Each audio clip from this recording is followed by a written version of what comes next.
Mr. President, Andy Harris said he didn't convince enough people to vote for the bill in there. He said he didn't adequately convince enough people to vote for the bill. What was the expression you used now?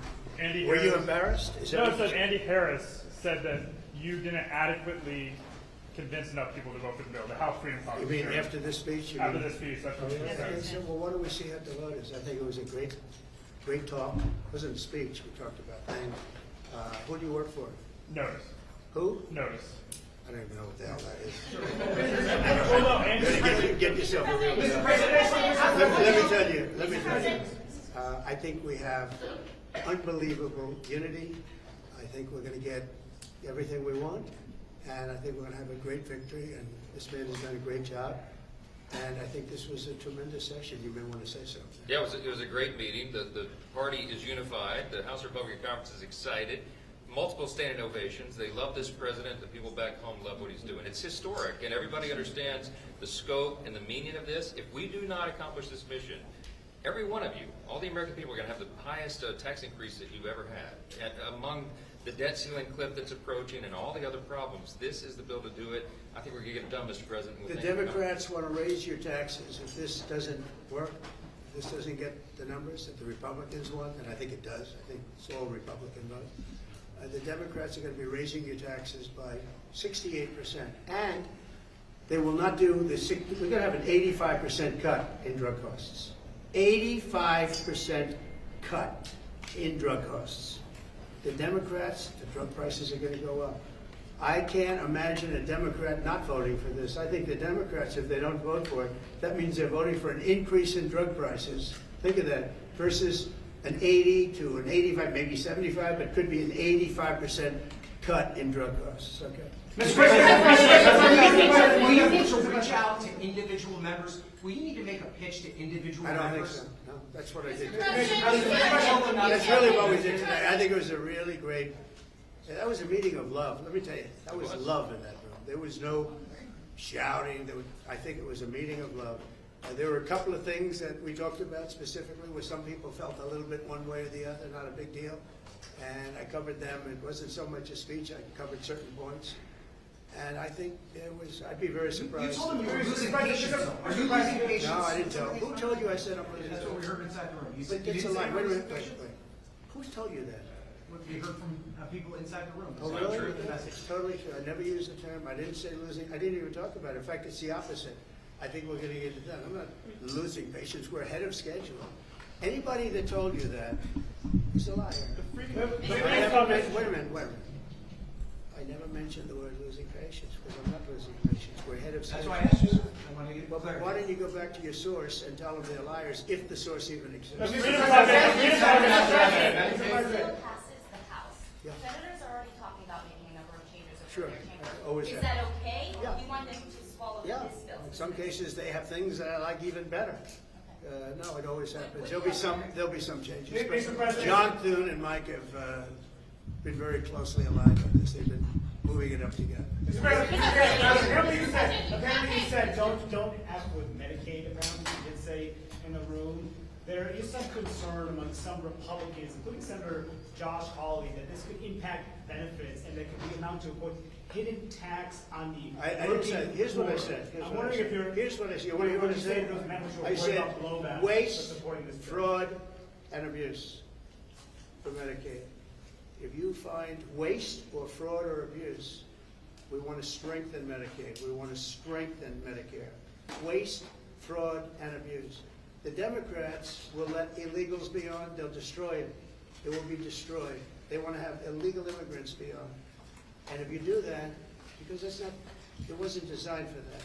Waste, fraud, and Can you abuse. guarantee that your voters who supported you in the election, particularly working class voters, will not lose health insurance under this bill? Oh, they won't lose health insurance. Not only that, remember, I'm cutting drug prices by 85%. And right now, I'm saving it. I'm saving the whole thing because I did something that nobody was willing to do. Other countries pay a tiny fraction what we do. And I instituted favored nations. We're now going to pay the lowest in the world. We're going to be the equivalent of the lowest country in the world. People go to London, they go to Canada, they go to other countries, many other countries, because they want to buy their pharmaceutical products, their drugs, at a fraction of the cost. Now we're going to have the lowest cost anywhere in the world, and nobody else would do that but me.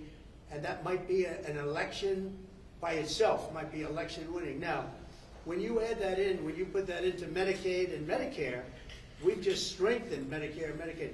And the Democrats won't do that. You know why? Because they're taken care of by the drug companies. And the ones that are taken care of are hard line. Some Republicans get money from drug companies, and that's okay, because they're okay with it. I talked about it. The drug companies take care of everybody. It's the biggest lobby, most powerful lobby in the world. There's no lobby like that. But the Republicans are okay with it. Not only okay with it, they love it. It was time. So we're going to cut drug prices from 75 to 85, in some cases even more than that. You know, I was telling the story that, and some of you were at that news conference. I gave a news conference where I was the first one in 18 years to cut drug costs for the year. And they were like a quarter of a point to half a point less. And I was very proud of that. Now I'm cutting them by 80, 85%, because I stopped the scam. This was a scam between the middlemen and the drug companies. This was a giant scam. And by the way, and other countries, because other countries fought for this. This was a giant scam, and we're not going to have it. So remember this. Go back and tell your people, if you'd like to, that the Republican Party is cutting the cost of drugs by as much as 85%. Not 8%, not 5%, not 1%, 85%. And you're going to have the lowest drug prices anywhere in the world, because I'm doing favored nations. And it's all done. I signed it. And the Democrats will unsign it, and the drug prices are going to go up. And I think on that issue alone, you can't lose an election. Mr. President, say that your DOJ is weaponizing it with the arrest of a congresswoman, Democratic Oh, congresswoman. give me a break. Did you see her? She was out of control. Did you address You know, those days are over. Did The you days tell them of to do woke. that? The days of woke. No, I didn't. The days of woke are over. That woman, I have no idea who she is. That woman was out of control. She was shoving federal agents. She was out of control. The days of that crap are over in this country. We're going to have law and order. Mr. President, thank you very much. You campaigned on lowering the price of groceries. How do you justify cutting food assistance in this bill? Let me just tell you, the cut is going to give everybody much more food, because prices are coming way down. Groceries are down. Eggs. You told me about eggs. You asked me a question about eggs my first week. You said eggs. I said, I just got here. Tell me about eggs. And it was going through the roof. You know that eggs now are way down. Everybody's buying eggs. Groceries down. Energy's down. Gasoline is now they're buying gasoline now for $1.99. If you look back, you'll see $3.50, $4. This country, we're going to lose this country. Our country now is respected all over the world. All over the world we're respected. We were a laughing stock. The entire world we were a laughing stock. I went to the Middle East, and those rulers of those three countries are very powerful people, very big people, very rich people. They respect our country again. China was going to take them over. You know, China was going to they were going to get into if you look, Saudi Arabia, you take a little look what was happening with Qatar, UAE. Great people, unbelievable leaders, but they were abandoned by this country. And they're not going to China anymore. They love us, we love them. We're going to take care of them, and they're going to take care of us. We came back with $5.1 trillion. Trillion. Every other president would have come back having spent $5.1 trillion as usual. And remember this, we were losing $5 billion a day under the past administration. I have to be a little careful the way I talk, because there's a lot of anger about that administration. And by the way, the real question, who ran the auto pen? Okay, who ran the auto pen? Because the things that were signed illegally, in my opinion. I think we've just proved that.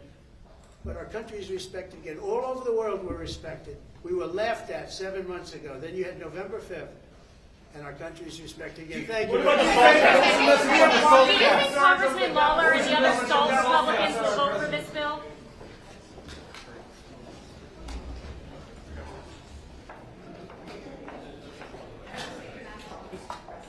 Mr. President, should Republicans that hinder this bill be primary? Possibly. We'll have to see. I think we have a very, very united party. This man has done a fantastic job, and so have you, Lisa. Thank you. But this man has done a fantastic job. He's a real unifier. I don't think anybody else could have done it.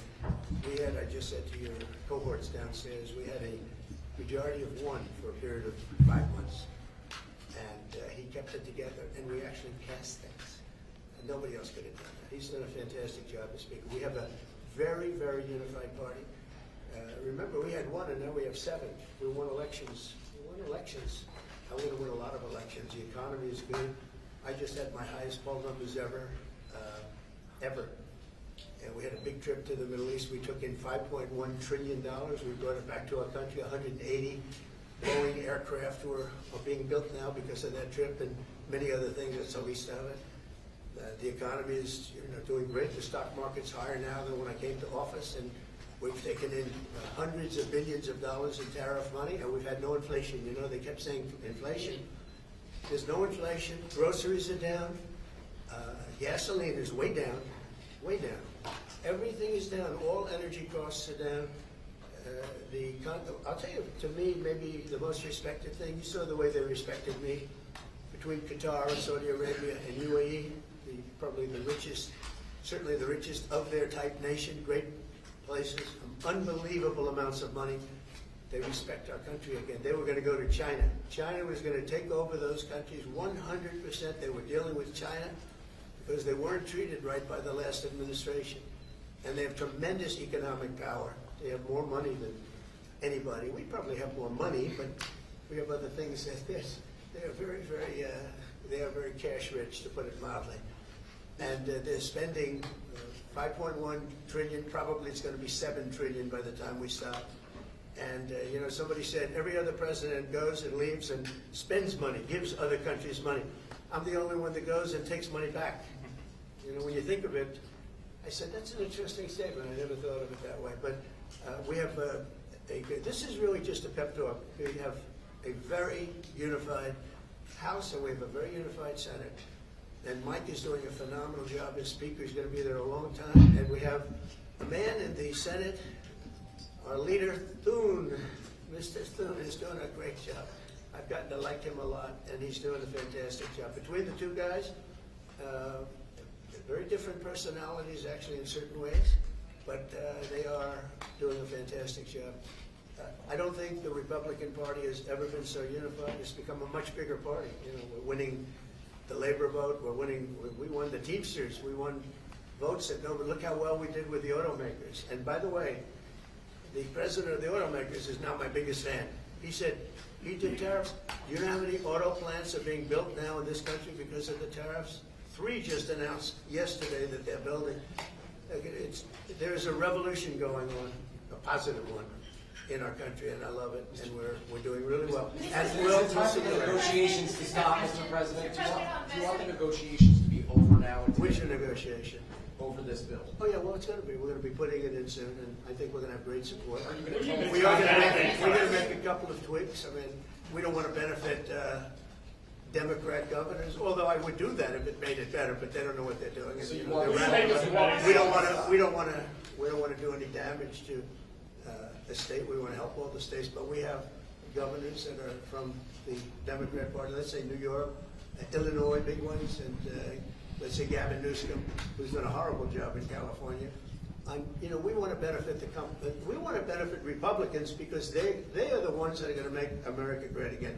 The Democrats are destroying our country, and you see that with the past administration, with an open borders policy that allowed 21 million people into our country, and many of those people are stone-cold murderers, killers, and trouble. Yeah. There's never a question What are you for. planning to tell the fiscal hawks who want to delay Say it. this? What are you planning to tell the fiscal hawks who want to delay I'm a this? fiscal hawk. They don't think this cuts enough spending. I'm a bigger fiscal hawk. There's nobody like me as a Thomas fiscal hawk. Massey said this adds more deficit than Biden did, and this bill kind of. Because we have to fix the country. Do you think that Thomas Massey is correct in saying that this is adding Biden level? No, I don't think Thomas Massey understands government. I think he's a grandstander, frankly. He'll probably vote. We don't even talk to him much. I think he should be voted out of office. And I just don't think he understands government. If you ask him a couple of questions, he never gives you an answer. He just says, I'm a no. He thinks he's gonna get publicity, and you have that. They've got some too. Go ahead. Mr. President, on Medicaid, do you want work requirements phased in next year? Do you think Here's that's what I want possible? on Medicaid. We're not touching anything. All I want is one thing, 3 words. We don't want any waste, fraud, or abuse. Very simple. Waste, fraud, abuse. Other than that, we're leaving it. Medicare, we're leaving it. All we're after, and this is for the good of it, is a lot of waste, fraud, and abuse. That's all we're doing. We're not touching it. The Democrats are going to destroy it. Thank you very much. Mr. President, do you think you'll be able to convince Chip Roy and Ralph Norman to vote for this bill? We're not taking Medicaid. There are conservatives in this room who want to go further. Waste, fraud, and abuse. That's all the cuts we're doing. Thank you very much.